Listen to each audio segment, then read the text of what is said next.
parlera. Zal, le PSG toujours premier, toujours en tête du classement. Malgré tout, c'est drôle, mais personne n'est satisfait en fait. C'est fou. Ouais, honnêtement, je sais pas comment on fait pour être premier avec un jeu aussi insipide, quoi. C'est vraiment, pour être vulgaire, c'est un jeu dégueulasse, quoi. Clairement. Et vu les qualités, enfin la qualité de l'équipe, c'est quand même affligeant de voir une équipe jouer de la sorte. Et moi, ça me fait peur, hein, honnêtement. On arrive à s'en sortir en Ligue des Champions, c'est un peu l'objectif, on va pas se mentir. En championnat, on est premier du championnat, c'est du domaine du miracle presque, j'ai envie de dire ça. Non, ça fait peur, quoi. Ça fait peur. Après, alors on est premier en jouant mal. Alors le jour où ça démarrera, peut-être qu'on pourra enchaîner des vraies victoires. Enfin, on veut voir du jeu, c'est ce qu'on attend du PSG. Et pour l'instant, ça démarre parce on voit rien du tout. Et je maintiens ce que je disais avec Pochettino. Je suis toujours pas convaincu et je me demande quand est-ce qu'il va réussir à me convaincre. Parce que ça fait peur. S'il lui faut 2 ans pour construire une équipe, franchement, il a de la chance. Parce que dans le foot d'aujourd'hui, tu tiens pas 3 mois avec un jeu comme ça. Zach qui parlait de Peter Bosz qui n'avait pas fait des changements ou quoi, franchement, je crois qu'on a un entraîneur encore plus faible, enfin beaucoup plus faible que celui de Lyon. Enfin, on a peut-être l'entraîneur le plus faible de Ligue 1, j'ai envie de dire. Après, ce qui est ouf, c'est qu'à Paris, tous les entraîneurs, t'as l'impression ils sont nuls. Non, mais c'est vrai, par contre, ça c'est vrai. Moi, je pense qu'il faut se méfier. Mais Pochettino, je suis vraiment pas fan. C'est celui que j'ai le moins aimé en si peu de temps, qui était au PSG. T'étais très dur avec Tourelle. Oui, mais c'est pire. Tu vois, moi, j'étais dur avec Tourelle. Franchement, mais c'est pour ça que Braque, il avait perdu le fil, Tourelle. Mais en vrai, c'est pour ça que je te dis, tous les entraîneurs qui passent à Paris, t'as l'impression que c'est les pires entraîneurs tout le temps. C'est bizarre quand même. C'est une impression. Ce qu'il y a, c'est que... Après, Pochettino, j'aimais déjà pas ses changements, même à Tottenham et tout. Tu vois, il avait fait des trucs, on en parlait, ou sur le coaching, même en finale, ou je sais plus. Moi, j'étais déjà pas un énorme fan, perso. Mais là, c'est pire. Mais ouais, c'est bizarre quand même. Moi, pour Pochettino, ce qu'il avait fait avec Tottenham, quand Lucas met le triplé contre l'Ajax, je crois. Contre l'Ajax.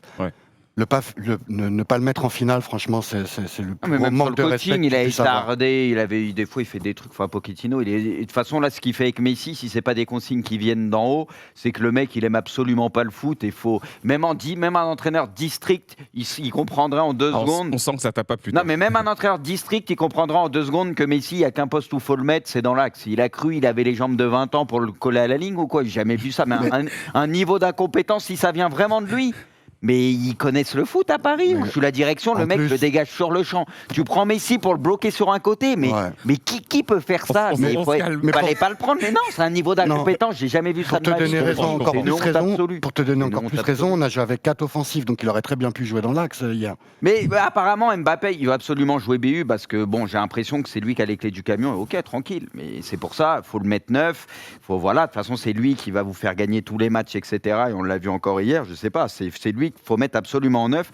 Et je sais pas, Neymar, vu l'état de Neymar ou ce que tu veux, soit faut qu'il fasse là, il faut peut-être le mettre sur le banc. Je sais pas, tu mets Di Maria, limite Mbappé, Messi, tu fais quelque chose. Mais Messi, si tu l'as fait signer pour le mettre sur le côté, ça servait à rien. Messi, c'est déjà fini, il va flopper, c'est fini, il fera rien. Dans cette équipe, il fera rien. Tu peux pas combiner, tu peux pas jouer au ballon. Dès que tu demandes la passe, non. Si ça reste comme ça avec Pochettino et tout, qu'il le laisse sur le côté ou ce que tu veux, et que Messi, quand il essaie de combiner, les mecs, ils savent même pas remettre une passe dans le bon tempo, jouer simple, ça veut garder le ballon 10 ans au lieu de jouer simple. Moi, je te le dis, ça sera un flop monumental. Et le PSG avec. Zach, vas-y, je te laisse répondre à Bruce. Moi, je serais juste pas aussi définitif, même si je respecte son avis, juste parce que le foot, ça va très vite, on le sait, et ça peut vraiment virer d'un côté à l'autre en l'espace de quelques semaines, quelques mois. Un nouvel entraîneur, un nouveau dispositif, je sais pas, trouver l'équilibre différemment, ça peut réellement donner quelque chose de différent. Donc, j'irai pas aussi vite. Après, pour le coup, même Messi hier, je me permets juste la remarque, mais c'est-à-dire que je savais que dans son jeu sans ballon, c'était pas terrible, mais hier, il essayait même pas de se démarquer sur certaines lignes de passe. J'étais là, bon, le frérot, peut-être t'aimes pas jouer à droite. Parce qu'il doit manger la ligne. Ouais, mais il pouvait y mettre un petit peu du sien aussi. Ouais, mais le peu de ballon, franchement, Zach, après je te laisse enchaîner. Je suis désolé. Hier, Mbappé, il a fait des bons matchs ces derniers temps. Sur tous ses déplacements, qualité de passe, ce que tu veux, il faut arrêter toutes ses passes. À un moment, il y a une passe de Neymar pour trouver Messi. Il aurait pu partir au but. Mbappé, il prend la balle, on comprend pas pourquoi. Il la bloque. Je veux dire, Messi, dès qu'il essayait de combiner avec Mbappé, il lui mettait mal Mbappé. Je veux dire, moi, hier, et pourtant, j'adore Messi, tranquille. Hier, c'est pas un grand match du PSG, c'est pas un grand match de Messi, mais le seul qui réussissait quelques passes, des fois quelques trucs, j'ai l'impression que c'était Messi. Neymar, il met pas un pied devant l'autre, et Mbappé, il foirait toutes ses passes. Donc ces cas-là, remet Messi dans l'axe, au cœur du jeu, il y a que là qui pourra servir et qui pourra faire la différence. Je sais pas, c'est évident. Du coup, moi, la seule chose que je voulais dire par rapport au jeu du PSG, c'est que moi, je suis pas choqué des équipes qui essayent de jouer la transition, tu vois, et c'est ce que souvent Paris fait. Ne serait-ce que contre Leipzig à domicile, je trouve que tu dois être plus dominant avec le ballon parce que tu peux pas te permettre d'essayer que de faire de la transition même contre Leipzig. Et c'est déjà quelque chose qui leur avait permis l'année dernière de battre le Bayern et tout ça avec un peu de réussite, mais ça avait fonctionné. Mais à côté de ça, en fait, je trouve qu'une équipe qui joue bien en transition, c'est une équipe qui sait attirer l'équipe adverse, tu vois, pour derrière ressortir correctement, même sous la pression. Et pour ça, tu as du Verratti. Et derrière, attaquer fort et de manière, on va dire, travailler. À Paris, j'ai pas l'impression que c'est travailler ou maîtriser. J'ai l'impression que tu vas beaucoup subir et qu'à des moments, effectivement, tu as une petite transition qui peut s'enclencher, mais la plupart du temps, c'est même pas propre. Et quand ça le fait, c'est beaucoup plus par tes individus, par Mbappé, tu vois, par Messi, par une passe, par quelque chose. Mais c'est pas des circuits vraiment travaillés ou quelque chose où tu te dis, ouais, je vois où il veut en venir, tu vois. C'est de la transition mal foutue, tu vois. Non, mais en fait, une équipe qui fait de balle inutile aussi. En fait, ça veut pas jouer une équipe qui faisait de la transition très bien. On se rappelle même à des moments, ne serait-ce que sur plein de phases, le Lille de Galtier, tu vois, un exemple concret. Hein, je dis pas que ça joue mieux ou quoi, c'est pas la question. Je parle d'une équipe qui jouait bien la transition. Eux, ils savaient le faire et c'était impressionnant quand ils s'y mettaient. Paris, ça manque vraiment de fou, de maîtrise, et t'as vraiment l'impression que ça subit et que après, derrière, effectivement, t'as suffisamment d'individualité à un moment pour te sortir des choses et aussi de la réussite. Des fois, contre Leipzig, ils prennent deux buts. Enfin, il y a 2 buts qui leur sont giftés, tu vois. Mais à l'heure actuelle, c'est vrai que dans le jeu, c'est un peu. Mais c'est pas terrible. T'as l'impression en fait que c'est des phases de transition où tu te reposes essentiellement sur le talent sur de tes Mbappé, joueurs. la vitesse en voilà, sur le talent de tes joueurs et même en fait c'est des transitions instinctives comme si tu jouais au City, comme si tu jouais du foot de rue quoi. C'est du foot de rue Paris. C'est pas une transition de ça mecs joue qui que sur le talent des mecs. qui s'entraînent 6 jours par semaine ensemble, tu vois. Et sans compter que Paris, en plus de ça, phase de transition, on le dit, mais défensivement, on a compris qu'Hakimi, parce qu'il y en a, ils vont le découvrir là, parce qu'ils disaient, oh, Hakimi, incroyable. Hakimi, offensivement, balle au pied, très très bon. Mais défensivement, il a des lacunes, on le savait déjà avant, ceux qui suivent la Serie A ou qui connaissent Hakimi. Et Nuno Mendes, on le sait, ça sera un peu pareil, il est jeune, etc. Franchement, heureusement que tu as Marquinhos qui tient la baraque, parce qu'en plus de ça, si encore c'était une équipe ultra solide défensivement, etc. Tu te dirais, ok, peut-être en phase de transition, c'est solide, tu vois qu'ils ne concèdent pas trop d'occasions, mais même défensivement, c'est vraiment pas rassurant, tu vois ce que je veux dire ? Et hier, par exemple, le coaching, il était calamiteux. Tu sors Di Maria alors qu'il y en a un qui c'est une charrette sur le terrain. Et... Enfin, tu vois ce que je veux dire ? Des noms, Zal. Hein ? Des noms. Bah, il parle de Neymar. Bah oui, voilà. Après, moi, Neymar... Il est à 2 doigts de l'appeler Paymar. On est au mois de novembre, donc... on est au mois de novembre, je suis indulgent avec lui. Il faut lui laisser peut-être encore un petit peu de temps, le temps qu'il se remette bien. Quentin, on a beaucoup parlé du PSG. Parlons un peu de l'OM. Quel sentiment laisse ce match nul et tout à l'heure, on disait en début d'émission, enfin je disais personnellement, que c'était peut-être un petit peu plus cool de vivre ce match du point de vue de Marseille que du point de vue de Paris. Je ne sais pas si tu es d'accord avec cette analyse, mais qu'est-ce que ça t'a laissé, toi, comme sentiment ? Ouais, ben forcément, parce que du côté de l'OM, t'as un espèce de traumatisme vis-à-vis du PSG depuis pas mal d'années, où on se fait fracasser un petit peu dans tous les sens, et où on en est même venu au fait de dire que la rivalité maintenant, c'était l'Olympique de Marseille et l'Olympique Lyonnais, et non absolument plus avec le PSG, tellement le PSG est au loin devant. C'était une des premières années, bon, avec la victoire la saison précédente, et là, l'équipe et la ferveur qu'il y avait derrière cette équipe-là, on se disait qu'un résultat était possible. Les Marseillais ont mis du cœur, le public a répondu présent, les joueurs sur le terrain ont répondu présent, sans faire pour autant un match énormissime. En tout cas, on a vu par l'intermédiaire de garçons comme Guendouzi, comme Rongier, qui encore une fois de plus, c'était absolument énorme.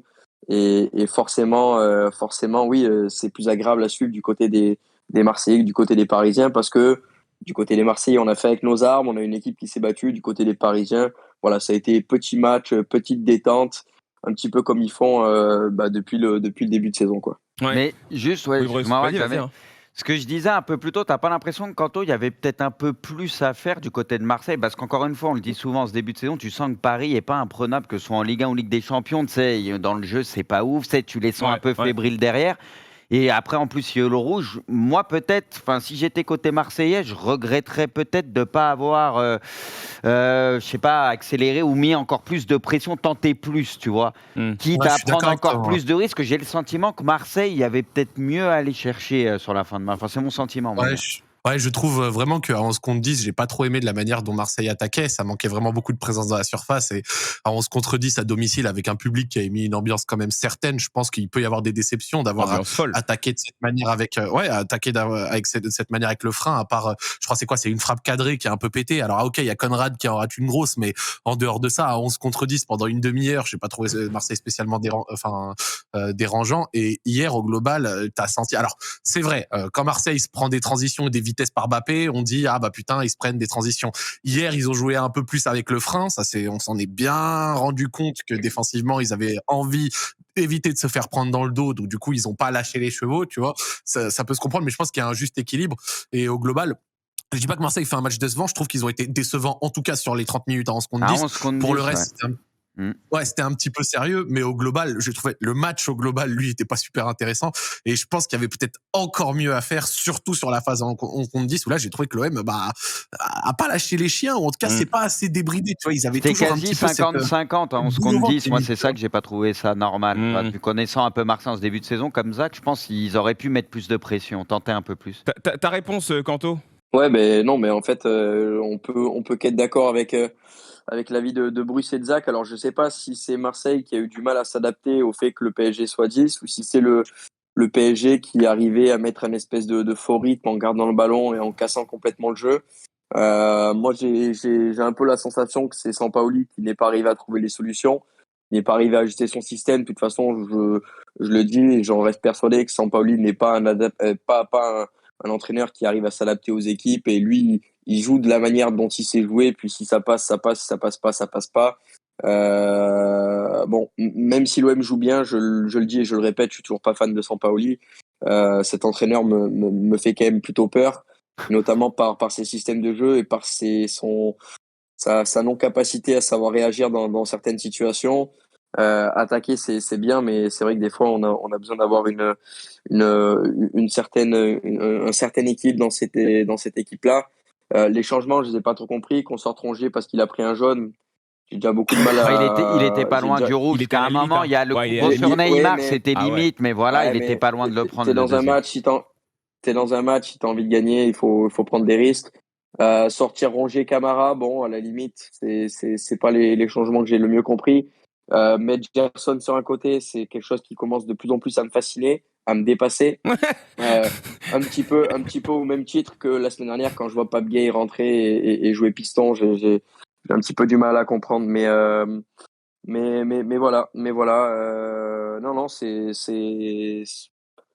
un match correct puisqu'on arrive à prendre un point contre le PSG, mais pas non plus le match qui restera gravé dans les annales. En tout cas, oui, ça confirme bien que le PSG est bougeable cette saison, que l'OM est capable de jouer à peu près correctement cette saison, et que voilà, que le championnat va être long et passionnant parce qu'il y a pas mal d'équipes qui peuvent concurrencer l'OM.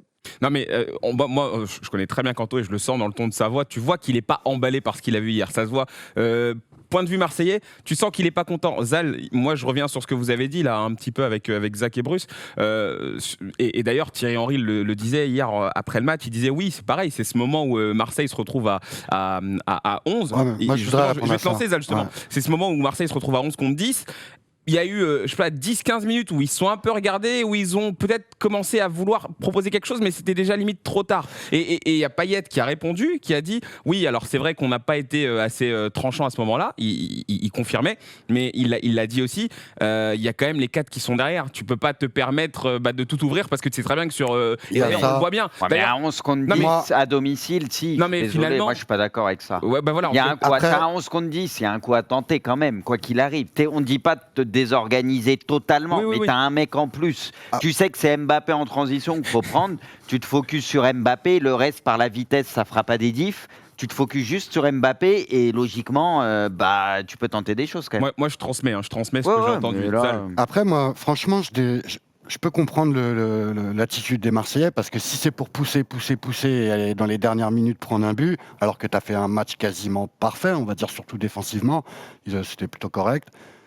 Et en sachant que le PSG, justement, dans le dernier quart d'heure, ils ont marqué énormément de buts cette saison. C'est là où on est peut-être le plus fort dans le dernier quart d'heure.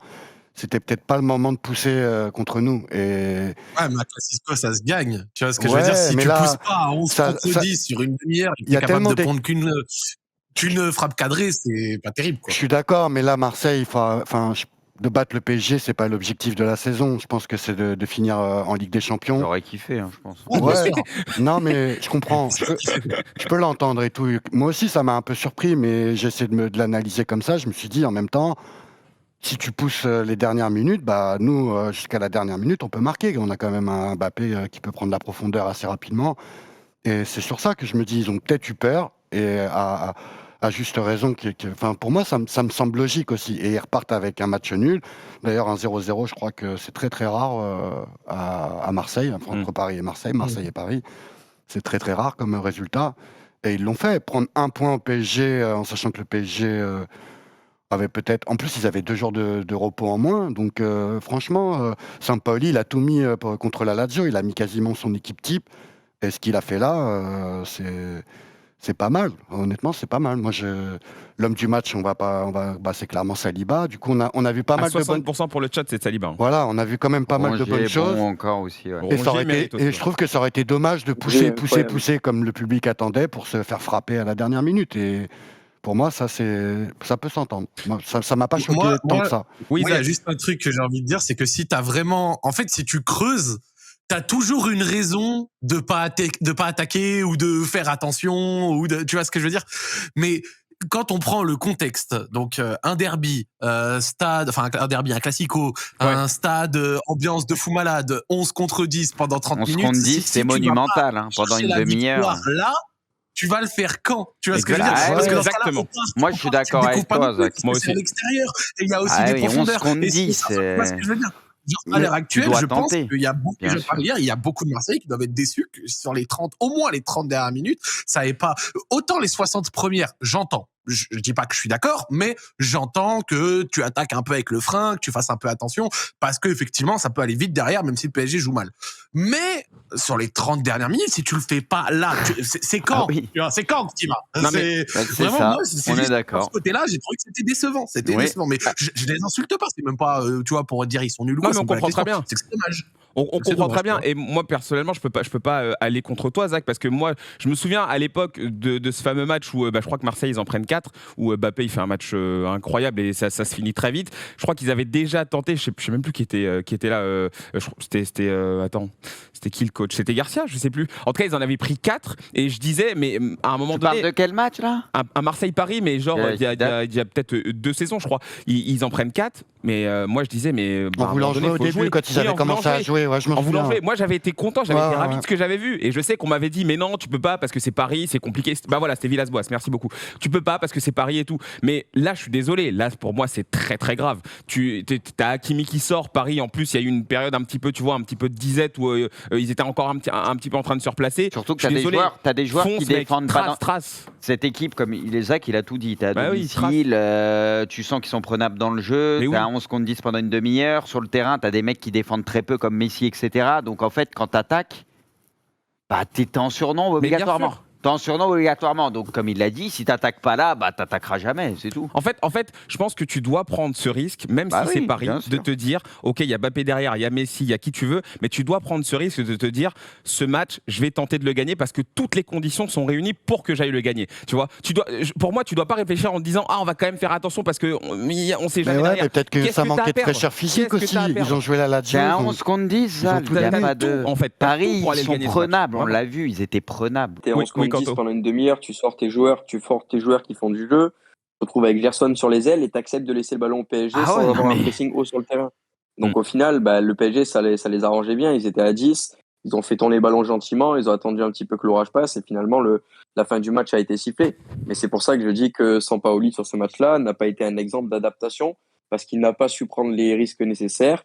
Il n'a pas su changer les bons joueurs au bon poste et mettre le bon système de jeu et surtout prendre des risques et dire à son équipe, à son milieu de terrain d'aller presser un petit peu plus haut, d'aller mettre un petit peu plus de pression sur la relance parisienne, quitte à prendre des risques. Mais comme l'a dit Zach, tu es au Vélodrome, tu as un stade plein, tu joues un classico contre Paris, ils sont 10, c'est le moment ou jamais de les taper.